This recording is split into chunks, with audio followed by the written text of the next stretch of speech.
Good morning students. Welcome to this lecture on zeolite process.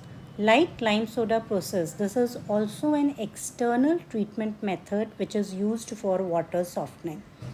Now in this lecture we are going to study the basic principle of zeolite process, the experimental setup and description of apparatus and procedure involved, limitations of zeolite process. We will compare zeolite process with lime soda process, and we will also do numericals based on zeolite process. Now what is zeolite? Zeolite is also known as permutate, and zeolite is nothing but Na2O Al2O3 X SiO2 YH2O. So they are nothing but they are hydrated aluminosilicates. Zeolites are hydrated aluminosilicates. And what is the characteristic of these aluminosilicates? They are capable of exchanging sodium ions reversibly with calcium and magnesium ions in solution.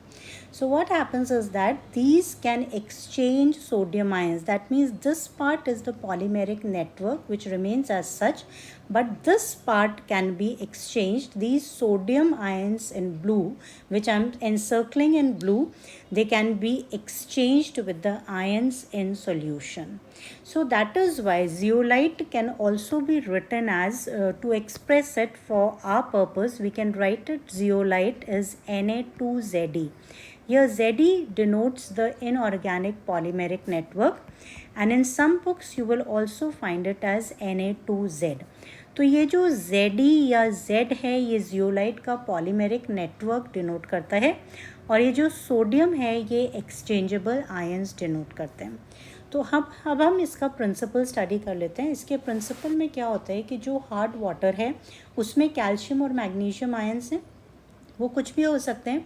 They can be calcium bicarbonate, magnesium bicarbonate, calcium chloride और calcium sulphate, magnesium chloride और magnesium sulphate. So what happens is that when you pass hard water on this zeolite bed, there will be exchange of ions. तो क्या होगा कि calcium ions तो zeolite bed पे रुक जाएंगे, we will get calcium zeolite, और ये सोडियम बाइकार्बोनेट पानी में आ जाएगा. इसी तरह से यदि पानी के अंदर मैग्नीशियम बाइकार्बोनेट है तो ये सोडियम जियोलाइट बेड से जब हम पास करते हैं तो रिवर्सिबल एक्सचेंज होता है. तो जो मैग्नीशियम आयंस पानी के अंदर हैं वो जियोलाइट बेड पर रुक जाएंगे और सोडियम बाइकार्बोनेट पानी में आ जाएगा. इसी तरह से यदि कैल्शियम क्लोराइड कैल्शियम सल्फेट है तो you will get calcium zeolite and NaCl और Na2SO4. If you have magnesium chloride or magnesium sulfate, then you will get magnesium zeolite and once again NaCl and Na2SO4. So here one thing you can see here कि जो पानी आपको मिलेगा उसमें बहुत सारे sodium ions होंगे. ये जो जितने भी सोडियम आयंस है ना ये सब पानी के अंदर आ जाते हैं. तो ये सारा जो पानी हमें मिलेगा जियोलाइट प्रोसेस से उसमें बहुत सारे सोडियम आयंस प्रेजेंट होंगे.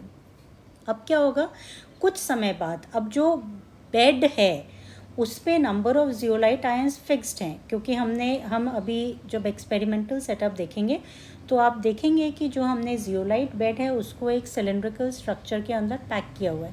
तो number of sodium ions is fixed. तो एक टाइम आएगा जब सारे सोडियम आयंस कैल्शियम और मैग्नीशियम आयंस से रिप्लेस हो जाएंगे और ये जो जियोलाइट बेड है वो फर्दर एक्सचेंज स्टॉप कर देगा. तो उस केस में हम कहते हैं कि ये जो जियोलाइट बेड है ये एग्जॉस्ट हो चुका है. The zeolite bed has become exhausted. तो उस केस में हमें फिर इसको रीजनरेट करना होता है. ये सब चीज़ें हम आगे पढ़ेंगे.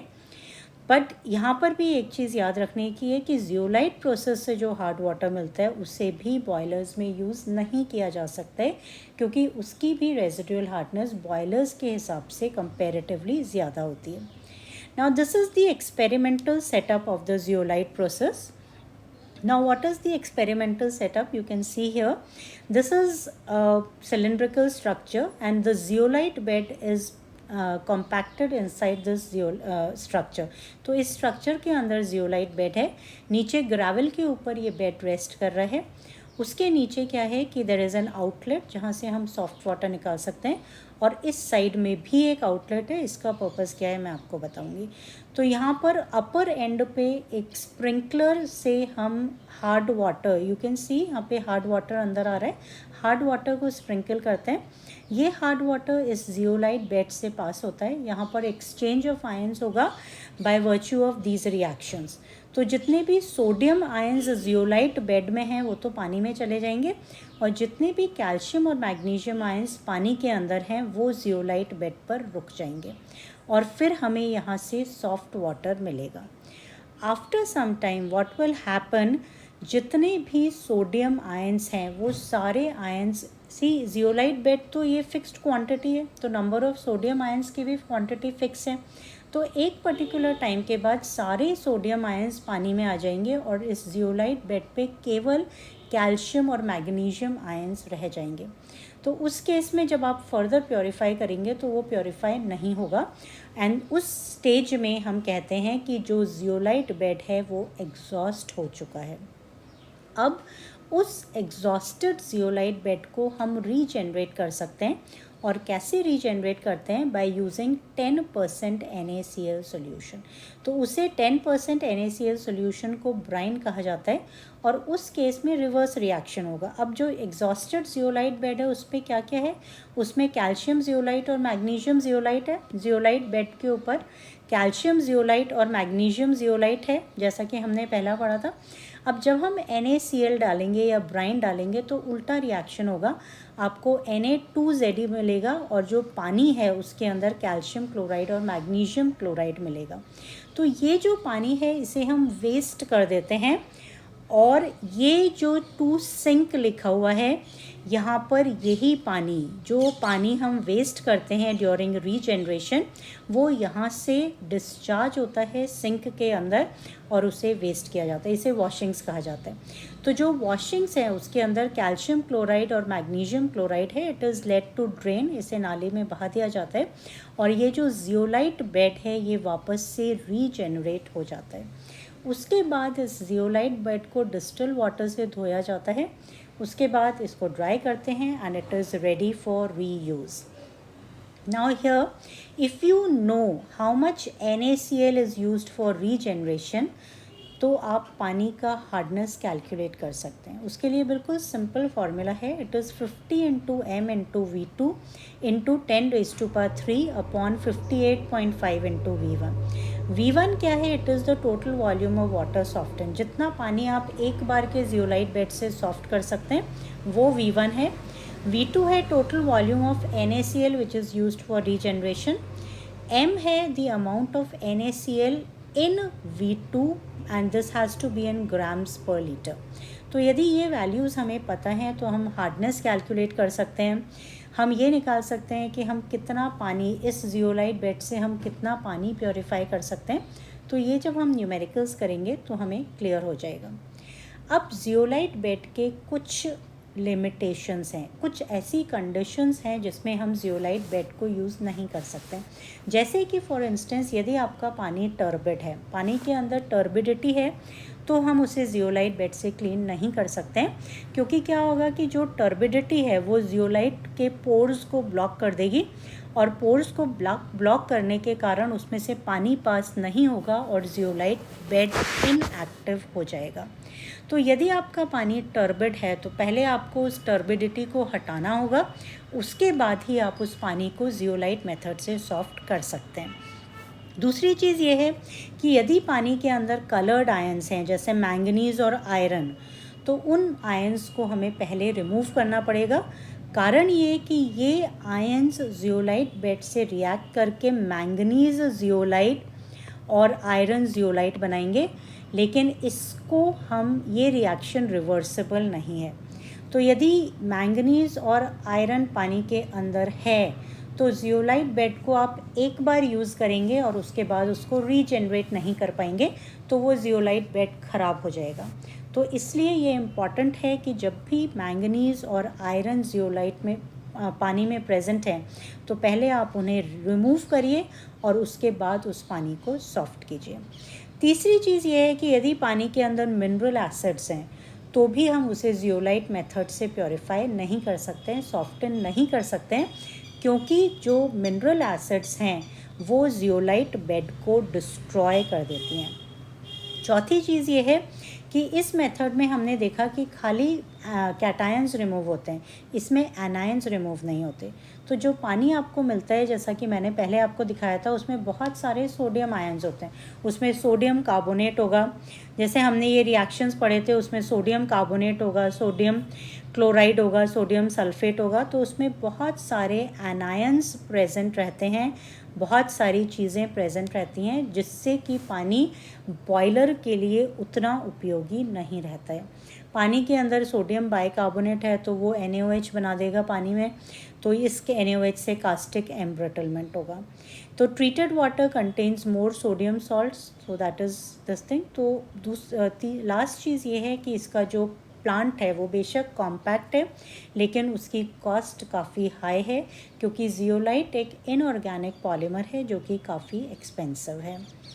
अब इस मेथड के एडवांटेजेस क्या हैं? इस मेथड के एडवांटेजेस ये हैं कि जैसे आपने पढ़ा था लाइम सोडा प्रोसेस में जो रेजिडुअल हार्डनेस थी हॉट लाइम सोडा प्रोसेस में, वो 15 to 30 ppm थी।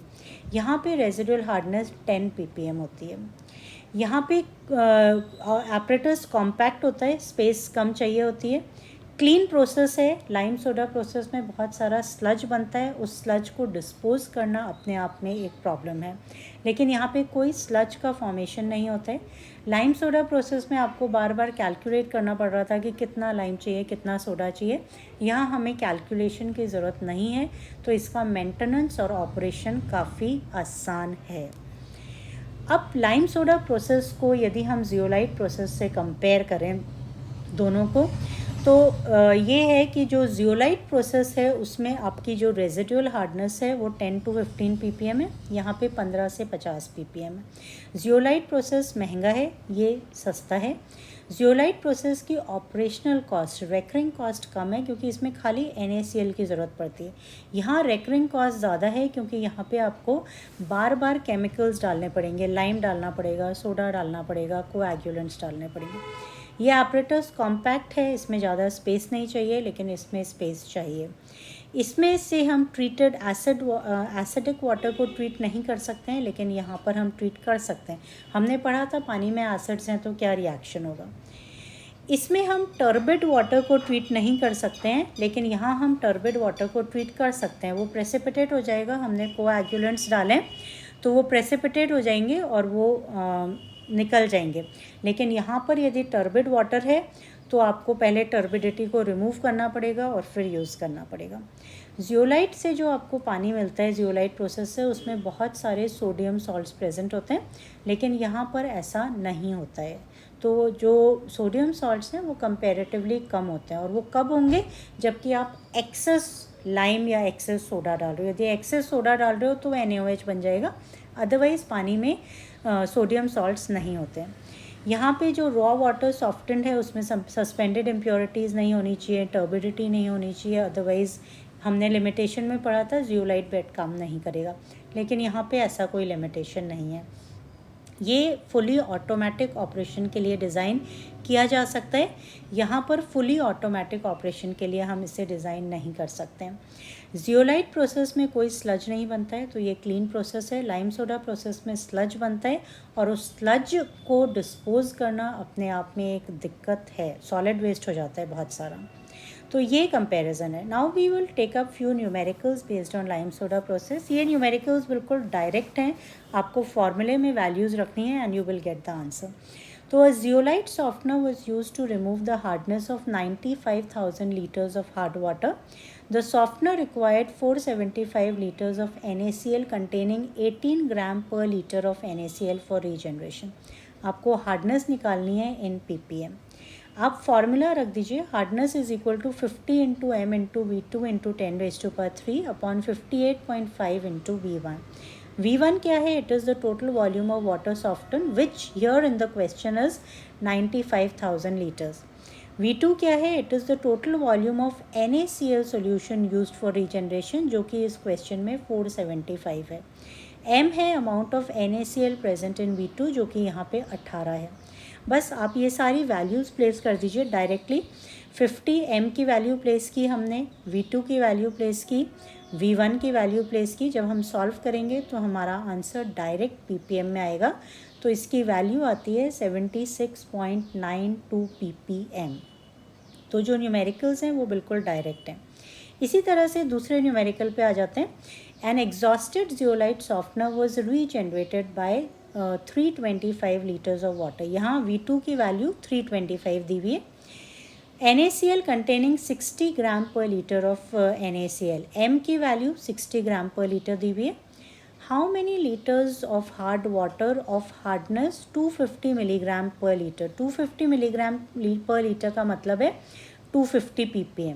तो यहाँ हार्डनेस दी हुई है, H की वैल्यू दी हुई है 250 मिलीग्राम पर लीटर और 250 ppm, और V1 की वैल्यू आपको निकालनी है। तो डायरेक्ट उस फॉर्मूले में प्लेस करिए। यहाँ हमने फॉर्मूले में प्लेस किया और हमने यहाँ पर V1 कैलकुलेट कर लिया।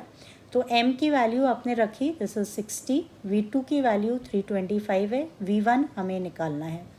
जब हम सॉल्व करेंगे तो इसका आंसर आएगा 66,666.67 litres. So you can calculate the volume of hard water which is required for softening.